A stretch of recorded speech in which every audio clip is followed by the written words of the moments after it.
Muy buenas, mi nombre es Luis Navichoque, vengo de Guatemala y es una bendición estar en estas tierras catrachas, en esta convención preciosa que se está celebrando a cabo acá en Ciguatepeque. Soy empresario, tengo 44 años, casado, 4 hijos, 9 años de pertenecer a Fraternidad y es una bendición encontrar movimientos, encontrar organizaciones como esta que se encargan de rescatar almas. Yo soy una de ellas. Tuve una niñez muy preciosa, tuve una niñez de pobreza, pero de lo que más recuerdo es que mamá desayuno, almuerzo y cena se peleaba con mi papá. Creo que acá en Honduras no sucede eso, pero creo que todo eso fue formándome un carácter, todo eso fue formándome hasta lo que soy el día de hoy, y creo que hoy bendigo a mi papá, bendigo a mi mamá, a pesar de sus necesidades, a pesar de todas lo que nos tocó que vivir. Hoy les puedo decir que soy un hombre feliz. No así cuando era niño. Mamá se peleaba mucho con mi papá. 11 años tenía cuando me tocó que salir de mi hogar. 11 años en donde yo comencé a trabajar por mi propia cuenta, en donde fui un niño común y corriente. Hoy les puedo decir que tuvimos muchas necesidades, pero Dios es bueno y cumple todos los deseos de nuestro corazón. Me puse a estudiar allá en Jalapa, pertenezco a un departamento que se llama Jalapa, y recuerdo que nunca llevé a mi mamá a esas escuelas en donde estudié. Siempre sentí vergüenza de mi mamá. Mamá, una morenita bajita con su trenza larga, con su gabacha mojada, llena de masa, porque lavaba, torteaba y planchaba ajeno para ayudar a sacar a sus hijos a mi papá. Y un día me atreví y le pude decir: mamá, ¿por qué vivimos tanto en esta pobreza? Mamá, en su inocencia de no saber leer ni escribir, no me pudo contestar esa pregunta. Y recuerdo que un día me atreví a preguntarle el por qué ella no había tenido la oportunidad de leer y escribir, y ella me confesó que no tenía las mismas oportunidades que yo tenía, pero que a pesar de eso no me dejó morir cuando estaba pequeño. Yo recuerdo que cuando estaba pequeño, me decía ella, yo era muy enfermo. Hay un hospital el más grande de la ciudad de Guatemala que se llama San Juan de Dios, y ahí me llevó muchas veces. Ustedes sabrán de que la ciudad de Guatemala es muy fría. Ella pasaba en esas noches largas, en esas noches frías, tratando de dormir en una banca, en una silla, en una banqueta, para que esta persona que les está hablando el día de hoy tuviera vida. Mamá me confiesa eso y comienzo a sentir que en mi corazón se comienza a quebrantar y yo comienzo a llorar de pensar todas las veces que yo había negado a mamá. Y esa noche le pude pedir perdón a mi mamá. Y con un abrazo le pude decir: mamá, perdóneme porque muchas veces me avergoncé de usted. Y ella, con lágrimas en sus ojos, me dijo: hijo, yo no tengo nada que perdonar. Y desde ese día comencé a honrar a mi mamá y a mi papá. Y hoy es una bendición, porque antes de venir aquí a Honduras, aquí a Ciguatepeque, ellos me echaban la bendición y me decían: hijo, que le vaya bien. Sigue transcurriendo mi vida. Fue un joven común, alejado de los vicios, bendito Dios. Dios me estaba preparando un camino especial. Nunca tomé, nunca fumé, nunca me drogué, nunca pertenecía a ninguna pandilla. Es más, ni conozco una discoteca por dentro. Dios preparándome un camino especial. Recuerdo que me enamoré de una muchacha muy preciosa de mi pueblo, llamada Milda Isabel. Recuerdo que a mis 20 años estábamos enamorados, muy enamorados. Comenzamos a construir lo que era un sueño. Yo de pequeño soñé con tener una casa propia, en donde no me mojara, en donde no sintiera frío y en donde no sintiera hambre. Y le conté mis sueños a esta muchacha. Y comenzamos nosotros a trabajar, ella siendo una secretaria bilingüe y un contador, a nuestra corta edad. Y comenzamos a construir lo que el día de hoy es nuestro hogar. 3 años y medio de noviazgo. Y recuerdo que comenzamos a tener relaciones con esta muchacha. Y una de esas salí embarazada. Y yo recuerdo que mi abuelo siempre me dijo: hijo, cuando usted le prometa algo a una mujer, cúmplaselo. Y recuerdo que cuando me dijo que estaba embarazada, yo dije, aquí amarré el negocio. Y nos casamos. Una boda muy preciosa. Enamorados, ambos. Comenzamos a tener nuestro propio negocio, nos dedicamos a vender concentrados para toda clase de animales. Y recuerdo que se comenzó a construir una empresa que hasta el día de hoy, eso es lo que nos da el sustento y lo que nos da el andar viajando. La bendición de Dios comenzó a llegar a nuestro hogar. Recuerdo que 6 meses después de que nos casamos, nace mi primera hija, Wendy Alejandrina. Mi distribuidora se llama Distribuidora Wendy en honor a ella. Y comenzamos a construir un hogar precioso, comenzamos a suplir todas nuestras necesidades, comenzamos a tener camiones, a tener nuestras propias bodegas y comenzamos a ser unos empresarios de éxito y jóvenes. Yo recuerdo que a los 9 meses que tenía mi hija, ella resultó embarazada de un segundo, mi mamá tuvo 13 hijos, yo pensaba tener 26. Y entonces recuerdo que comenzamos nosotros y nace mi primer varón, ya la parejita perfecta.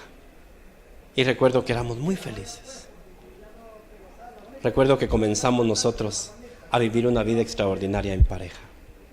Una vida de amor, con necesidades, claro, con problemas, claro, pero nosotros nos amábamos.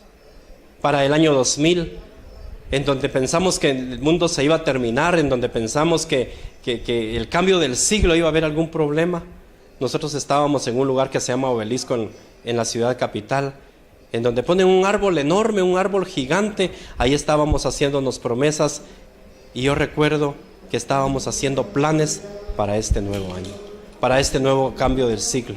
Y recuerdo que comenzaron a venir pensamientos a mi mente. Yo le decía, mira, si tenemos otra hija, ¿cómo le ponemos Cristina Isabel? Si tenemos otro hijo, ¿cómo le ponemos Luis Diego? Y eran 13 los que habíamos pensado tener y teníamos en la punta de la lengua los nombres. Y miren, la cigüeña no se hizo esperar y recuerdo que a principios de ese año ella resultó embarazada de nuestra tercera bebé. No lo tomé muy con alegría porque ya me había arrepentido de tener los 13. Yo dije, nos quedamos con la parejita perfecta y comenzó un proceso en nuestra vida. A ella se le vino una enfermedad extraña. Yo no sé, amigos, si que tú me ves a través de un televisor, a través de un monitor, a través del internet, si tú has tenido a tu esposa enferma, si has tenido a un hijo enfermo o incluso si has tenido a tu papá enfermo. Pero me vas a comprender el dolor que se siente cuando la esposa está enferma. Hay ropa pero no hay quien te la planche, hay comida pero no hay quien te la sirva. Llegas a tu casa y recuerdo que yo llegaba a mi casa y la encontraba exactamente como yo salía a trabajar. Mi esposa comenzó a atender su enfermedad y comenzó a descuidar a su esposo y sus hijos. Y no porque ella quisiera, sino porque la enfermedad la estaba atormentando. Recuerdo que le agarró un dolor de cabeza extraño y comenzamos a ver cómo esa mujer comienza a perder peso, comienza a perder sus energías y comienza a perder gusto. Y recuerdo que comenzamos a preocuparnos por ella. Pero en el afán de hacer dinero y en el afán de seguir con mi empresa, yo no le ponía mucha atención. Y un día un amigo me dice, oye, ¿por qué no le pones asunto a tu esposa? Y de repente es algo grave lo que tiene. Y me la llevo a un sanatorio, a internarla a la ciudad capital. Recuerdo que mis hijos estaban pequeños y pasamos 4 meses sin que mis hijos vieran a mami. 4 meses sin que mami viera a sus hijos. Lo único que hacíamos era agarrar un teléfono móvil, le dejé uno a ella y me llevaba uno yo. Y mis hijos, todas las tardes que yo llegaba a ese lugar, a mi casa, mis hijos decían, papi, qué bueno que viniste porque queremos hablar con mami. Eran todos los días que yo llegaba temprano para que estos niños pudiesen hablar con mami. Recuerdo que me la llevé a esos sanatorios y muchas veces hay personas y hay médicos, con el perdón de los que nos están viendo, que no nos son sinceros con las enfermedades que tienen nuestros enfermos. Recuerdo que un día se me termina el dinero, ya no más dinero, y comienzo a tener una desesperación tremenda. Mi esposa sin curarse, mis hijos preguntándome por ella, y llega un caos en donde se me termina totalmente el dinero. Me la llevo al Seguro Social de Guatemala, al Instituto Guatemalteco de Seguridad Social, y recuerdo que allí tardaron 8 horas para que me prestaran una camilla en ese lugar. Y en esas 8 horas recuerdo que esa mujer lloraba, pujaba, se sentaba, se paraba del dolor de cabeza, yo sin poder hacer nada. Y me vino a mi mente lo que me dijeron cuando me casé, que iba a ser en las buenas, en las malas, en la salud, en la enfermedad, en la vejez, en la juventud, en la riqueza y en la pobreza. Y un hombre como yo, duro de corazón, un hombre que se acostumbró a no llorar, un hombre que se acostumbró que cuando su papá lo corregía le decía, entre más llores más te pegamos. Y entonces yo me acostumbré a no llorar. Pero ese día me recuerdo que se me olvidó lo machito que era y comencé a llorar. Me comenzó a hacer falta mi esposa. Comencé a sentir un vacío en mi corazón. Y comencé a sentir esa soledad de no tener una esposa o de que su esposa está enferma. La dejo en ese hospital y recuerdo que pasaba todos los días a hacer una larga fila a ese hospital. Y en esa larga fila me la prestaban 1 hora. En esa hora yo le llevaba jugos, galletas, Gatorade, manzanas. ¿Para qué? Eso no se lo come una persona enferma. Llegaba todos los días a preguntarle cómo se sentía. ¿Sabes? Un día le practican una cesárea. Firmo un documento porque ese líquido de esa matriz se le está secando. Pero antes me habían hecho una llamada. Me dijeron: señor Navichoque, necesitamos hablar con usted. Llego a ese hospital y un médico saca una resonancia magnética en su mano. Y el diagnóstico que decía esa resonancia magnética: glioblastoma multiforme. Yo no entiendo nada de medicina, mas sin embargo le pregunté al doctor: doctor, ¿y eso en español qué quiere decir? Y me dijo: tu esposa tiene un cáncer en el cerebro. Un cáncer que le abarca el 25% y es uno de los cánceres más agresivos que existen y que de acá solo un milagro la puede sacar. ¿Sabes? Yo en ese momento comencé a llorar. Me fui para mi casa. Fui a abrazar a mis hijos que estaban a la orilla de la cama. Mis hijos me preguntaban: ¿qué te pasó, papi? ¿Por qué venís llorando? Yo no podía decirles que a mamita la habían sentenciado a muerte. Y recuerdo que mis hijos me decían: papi, llévanos con mami, nosotros queremos estar con ella. ¿Sabes? Ese día que te cuento que le practicaron esa cesárea, la abrieron de lado a lado, en una cesárea que no le agarró la anestesia, y me comentó ella que la habían amarrado de piernas y de brazos y que la habían abierto y le habían sacado un pedazo de carne de libra 8 onzas que se llama Cristina Isabel. ¿Sabes algo? Eso dolía mi corazón. ¿Sabes que cuando fui a ver a neonatos, a ese pedacito de carne de libra 8 onzas, no oré por ella, ni siquiera me puse asunto, sino que lo que a mí me importaba era lo que tenía en el 3er nivel? ¿Sabes que comencé a pelearme con Dios y a reclamarle el por qué me hacía esto? Y comencé a tener una lucha tremenda con Él. ¿Sabes? Yo le comencé a pedir al Señor: Señor, yo no sé si te la vas a llevar o me la vas a dejar. Señor, yo no sé qué tanto estoy pagando, pero ¿sabes algo, Señor? Perdóname por lo que pensé la otra noche, pero quiero que me hagas un favor. Al Señor le comencé a pedir 3 días para que me prestara a mi esposa. 3 días de los cuales yo le dije que la iba a tratar bien. 3 días de los cuales yo le dije: de repente no me la vas a dejar y se vaya a despedir a mis hijos. Yo recuerdo que en ese momento comencé a sentir escalofríos en mi cuerpo. Y 3 días después me estaban dando a mi esposa para que me la llevara para mi casa. Esta vez no le había avisado a mis hijos, porque días antes le había avisado a mis hijos que mamita iba para arriba, y cuando no llegó me dijeron que yo era un mentiroso. ¿Sabes? Ese día no le avisé a mis hijos y me llevé a mamita para la casa. Mis hijos, cuando llegó mamita, se admiraron y comenzaron a besarla, la comenzaron a abrazar, le comenzaron a decir: mamita, bienvenida, te estábamos esperando. Y mamita, con esa abertura de lado a lado, comenzó a abrazar a sus hijos y les comenzó a decir lo importante que ellos eran, lo mucho que le hacían falta. Y recuerdo que comenzamos a sentir la mano poderosa del Señor. Nosotros aún sin entenderlo, pero Dios estaba cumpliendo lo que yo le había pedido. Ojo, amigo que me ves, amigo que me escuchas, lo que tu boca declare, Dios lo tomará en cuenta. Tu boca está para bendecir, tu boca está para declarar bendición, pero también Dios la puede usar como maldición. Y no Él, sino que es lo que tú lo provoques, lo que tú digas de tu boca. Yo le pedí 3 días y Dios me los concedió. Jesús me los concedió. Sabes que estuvo con nosotros viernes, sábado y domingo. El día lunes a las 6 de la mañana me despierta y me dice: Fito. A mí me decía Fito porque me llamo Luis Adolfo. Me decía: Fito, yo me siento mal, por favor lléveme otra vez al hospital, me duele la cabeza. Y recuerdo que ese día no hubieron discusiones. Ese día me fui al baño que tengo privado en mi cuarto, levanté mis manos al cielo y comencé a decirle: Jesús, gracias por lo que hiciste. Cuando llego de regreso a mi habitación, mis hijos están con mami pegados a su pecho. Mis hijos están llorando. Mis hijos le están diciendo: mamá, mi mamita, no te vayas, quédate con nosotros. Y recuerdo que mami estaba llorando con ellos. Recuerdo que mami los tenía pegados y les decía a mis hijos: si no depende de mí. Mis hijos no dependen de mí. Mis hijos, yo no sé si voy a regresar con ustedes, pero ¿saben algo?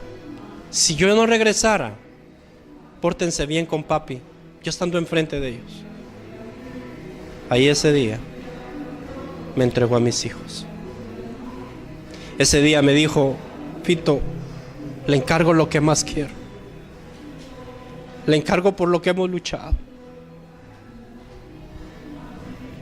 Le encargo por lo que estábamos soñando. Y recuerdo que en ese momento yo lo único que hice fue abrazarnos con los hijos, abrazarnos los 4. Y sabes, en ese momento nos subimos a un vehículo. En ese momento nos fuimos para ese hospital. En ese momento mis hijos se quedaron llorando por mami. Te voy a decir algo. Llevamos 16 años esperándolo. Viernes 11 de agosto del año 2000, a las 6 de la mañana le dio un paro. Y hoy escuchábamos en convención un testimonio de muchos paros de una nena de 13 años. Y cuando yo escuchaba eso, me venía a mi mente que esa nena soportó 4, mi esposa no soportó 1. Sabes, en ese momento yo me salí de ese hospital cuando me dijeron que le había dado un paro a las 6 de la mañana y me puse a llorar en la banqueta de ese hospital. La gente me pasaba a dejar moneda, la gente me pasaba a dejar agua, la gente me pasaba a dejar dinero. Yo no quería eso. Yo lo que quería era que mi esposa regresara conmigo y me dijera que me amara. Yo lo que quería era que mi esposa regresara conmigo y me dijera: vamos a salir adelante, no se preocupe. Esas eran las palabras de ella.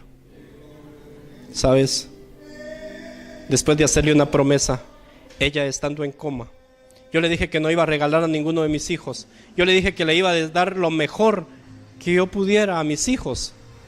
Y 10 minutos más tarde murió, muchachos, a sus 26 años, dejándome 3 hijos, dejándome una empresa formada, dejándome camiones, dejándome casas. ¿Para qué?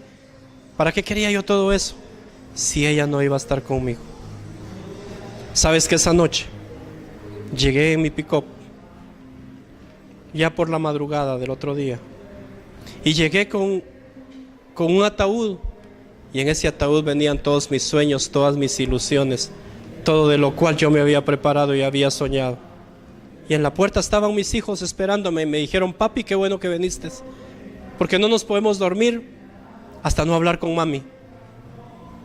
Sabes que en lo que comenzaron a bajar ese ataúd, yo agarré a mis hijos y me puse a llorar con ellos.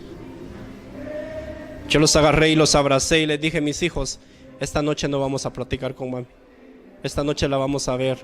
Los agarré de la manita y fuimos a ver y a destapar ese ataúd. Y en ese ataúd vieron que mamita tenía algodones en su boca, en sus oídos, en su nariz, en sus partes visibles. ¿Y sabes algo? Esa fue la última vez que vimos a mami. ¿Por qué amo a esta fraternidad? ¿Por qué te digo que sí puedes salir del problema que tú traes o que tú tienes? ¿Por qué te digo que sí puedes salir de esa frustración, de esa soledad de la cual tú en este momento de repente tienes? Porque yo pude salir de ella. Y no pude salir solo. Y muchas veces me dieron ganas de envenenar a esos niños, de que comer veneno y quedarnos en una mesa Pero Dios tenía guardado algo especial para nosotros. Me llevaron a un SAEL, seminario avanzado de entrenamiento para líderes, y ahí fui a entregar mi corazón a Jesús. Me había peleado con las iglesias, me había peleado con mi líder religioso, y esos hombres comunes y corrientes me dijeron que Jesús me amaba, y yo no les creí. Y me dijeron que tenía una familia especial, y que cuando llegase a mi casa le comenzara a pedir perdón a mi esposa. Muchachos, ¿yo a quién le iba a pedir perdón? ¿A quién le iba a pedir perdón si mi esposa estaba en un cementerio? Vino el Espíritu Santo y comenzó a bautizarme. Y ese vacío que había dejado mi esposa era del mismo tamaño de Jesús. Y cuando Jesús comenzó a entrar a mi corazón, comencé a sentir que otra vez ese vacío estaba llenándose. Hoy te puedo decir, mis hijos ya están crecidos. Hoy tengo una preciosa hija de 20 años. Hoy tengo un precioso hijo que va a cumplir 19 años. Y hoy ese pedacito de carne de libra 8 onzas se llama Cristina Isabel. Me los traje hace como 3 o 4 años al primer encuentro, segundo encuentro de jóvenes acá en Ciguatepeque. Y ha sido una bendición. Hoy los amo con todo mi corazón. Hoy salimos con ellos. Hoy salimos a dar testimonio, salimos a convenciones, salimos al encuentro de jóvenes, porque estoy agradecido por lo que Dios hizo en mi vida. Ellos siguen extrañando a mami. Desde ese día, la palabra mamá se borró de su boca. Nos toca que ir a un cementerio a llevar flores. Nos toca que ir a un cementerio a llevar esos títulos que han alcanzado mis hijos. Y mis hijos me abrazan ahí y me dicen: papi, ¿cómo sería si mi mami estuviera con nosotros? Papi, ¿cómo sería si mi mami estuviera en este momento? ¿Cómo sería? ¿Sabes que mi hijo más grande, que cumple 19 años, me dice: papi, cuando el cielo esté estrellado, la luna está llena, me dice, ¿quién de esas estrellas será mi mamá? Se le roban sus lágrimas y me lo pongo en mi pecho y comienzo a sentir lo caliente de sus lágrimas. Él comienza a llorar y yo le digo: hijo, no llore, mi amor. Esa estrella que brilla más es su mamá. Mi hija más pequeña no conoció a mami. Tenía 11 días cuando murió mami. Mamá le dice a mi hermana. Pero sabes, es igualita a su mamá. Dios no te va a dejar solo. Yo sentí la soledad de Dios y sentí en ese vacío. Y le dije: Jesús, ¿y ahora qué? ¿Qué hay de mí? Y sabes que Jesús mandó una persona especial a mi vida. Dios arrancó una rosa para sembrar otra. No nada comparable, pero Jesús me regaló una esposa. Hace 1 año me volví a casar. Y sabes, es una bendición. Hoy tengo un hijo que me lo estoy gozando. Un pequeño, José David. Y es una bendición. Yo no sé cómo hayas venido, cómo estés pasando. Yo no sé qué estés viviendo en este momento. Pero lo que yo te quiero decir en este momento es que ames a tu esposa. Respeta a tu esposa. Mujer que me escuchas, respeta a tu esposo. Ama a tu esposo. Ama a tus hijos. Da la vida por ellos. Así como Cristo Jesús dio la vida por su iglesia. La empresa mejor que tenemos en esta vida se llama familia. Es nuestro primer capítulo. Yo te voy a decir que ningún éxito financiero puede cubrir un fracaso familiar. A mí me tocó que pasarlo. Tú que estás peleado, estás a punto de un divorcio. Tú que estás a punto de una enfermedad, o estás a punto de que tu esposa no se cure, créele a Jesús. Si yo en aquel momento hubiese conocido lo que el día de hoy conozco, hubiera puesto mis manos y ella hubiera sanado. Te lo sé, porque he visto sanar enfermos. ¿Y sabes algo? ¿Sabes qué me tocó que hacer para sentir eso que tú estás sintiendo en este momento? Abrir mi corazón. Y es lo que yo te voy a pedir en este momento. Que abras tu corazón y que le digas a Jesús que lo quieres sentir. Quieres sentir un toque del Espíritu Santo. Ahí donde estás, en ese sofá, en esa silla, en ese comedor, en esa cárcel, en ese hospital, yo te voy a pedir que inclines un momentito tu rostro Que cierres un momentito tus ojos y que le digas a Jesús que lo quieres sentir. ¿Quieres entregarte a Jesús en este momento? Cierra tus ojos. Repite conmigo esta oración. Padre, Padre Celestial, yo quiero sentir un toque de tu Espíritu Santo. Yo vengo arrepentido de todo lo que he hecho, pero quiero reconciliarme contigo. Quiero sentirte en mi corazón. Me quiero declarar pecador, pero ante todo, Señor, quiero declarar que tú eres el Señor de mi vida. Si has hecho esta oración, confírmalo en tu corazón, porque Él te sana, te salva y te protege. Que Dios te bendiga y que asistas a la Fraternidad Internacional de Hombres de Negocios del Evangelio Completo, porque hoy te puedo decir que tengo problemas, pero ya no son los mismos, porque hoy soy de la gente más feliz de la tierra. Que Dios te bendiga.